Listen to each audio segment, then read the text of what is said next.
Hello friends, welcome to year channel.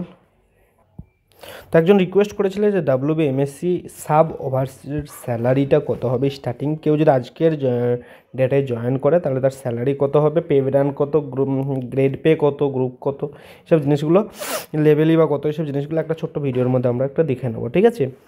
তো municipal corporation যে sub ওভারসির রিক্রুটমেন্টটা বার করে সেটার যে স্কেলটা হয় সেটা হয় এরকম স্কেলটা, ঠিক আছে? এখানে 19,700 থেকে 50,500 লেখা থেকে স্কেল। পে ব্র্যান্ড যেটা হয় সেটা হয় 2। এখানে গ্রেড পে যেহেতু এখন তুলে দিয়েছে, গ্রেড পে তুলে দেওয়ার পর এখন পে ম্যাট্রিক্স অনুযায়ী বেসিক থেকে শুরু করে একদম পে স্টার্টিং পে স্কেল থেকে লাস্ট পে স্কেল যেটা সেটা এখানে স্কেল আকারে দেওয়া হয়। তো এখানে যে গ্রেড পে যদি আমরা দেখি ওখান থেকে পে ম্যাট্রিক্স থেকে, তাহলে সেখানে দেখবো যে grade pay 2100 grade pay.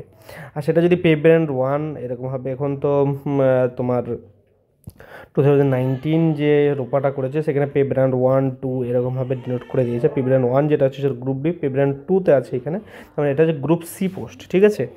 Level 4 level যেটা হবে, লেভেল 1, 2, 3, 4 এরকমভাবে হয়, জানো এটা হচ্ছে লেভেল 4।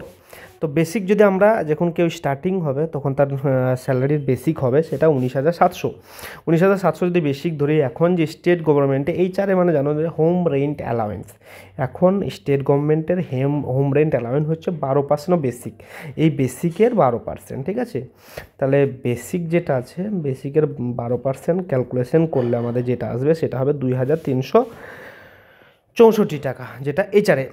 ডিএ অ্যাট প্রেজেন্ট আছে 14% অফ বেসিক্স, সেম এখানেও বেসিক যেটা আছে তার সঙ্গে 14% যদি আমরা ক্যালকুলেশন করি সেটা দেখব 2,550 টাকা আসছে, 2,750 টাকা আসছে।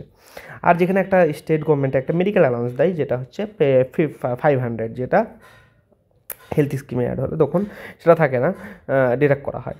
তো এখানে ওভারঅল যে স্যালারিটা আসবে সেটা অ্যাপ্রক্স 23K এরকম আসবে ওভারঅল স্যালারি যেটা। তারপর আমরা বলেছিলাম যে 1 বছর পর জিপিএফ এবং কাটে, আর যেটা প্রফেশনাল ট্যাক্স প্রতি বছর প্রতি মাসেই কাটবে 150 টাকা। তো এখান থেকে 150 টাকা কাটার পর যে স্যালারি যেটা আসবে তোমার, সেই স্যালারিটা পাবে 1 বছর। তারপরে 1 বছর পর যেটা জিপিএফ যখন অ্যাকাউন্ট তোমার হয়ে যাবে, তখন জিপিএফ অ্যাকাউন্ট হয়ে গেলে জিপিএফে মিনিমাম 6% অফ, বারবারই বলি মিনিমাম 6% অফ বেসিক কাটাতে হয়, আর ম্যাক্সিমাম তুমি 50% অফ বেসিক কাটাতে পারো তোমার, ঠিক আছে? এখন যদি মিনিমাম 6% অফ বেসিক যদি আমরা ধরি তাহলে 1,182 টাকা, আর প্রফেশনাল ট্যাক্স যদি 150 টাকা কাটি তাহলে আমাদের দেখা যাচ্ছে যে 21,682 টাকা। তাহলে অ্যাপ্রক্স 22K স্যালারি যেটা তোমার নেট স্যালারি আসবে, ঠিক আছে? এরপরে যে স্টেট গভর্নমেন্টের অ্যালাওয়েন্স অ্যান্ড আদার্স যে তোমার লিভ বেনিফিটস, যেসব তোমার বোনাস, এসব জিনিসগুলো যেরকম সেমই হয়, কম বেশি এদিক ওদিক একটাও।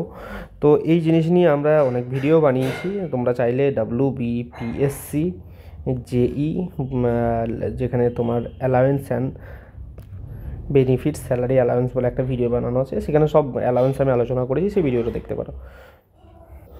চলো, ভালো লাগলে ভিডিওটা লাইক করবে, অবশ্যই শেয়ার করো যাদের এটা কনফিউশন আছে বা যারা জানতে চায় ফ্রেন্ডদের সঙ্গে। তো ভিডিও ইনফরমেটিভ লাগলে অবশ্যই সাবস্ক্রাইব করবে।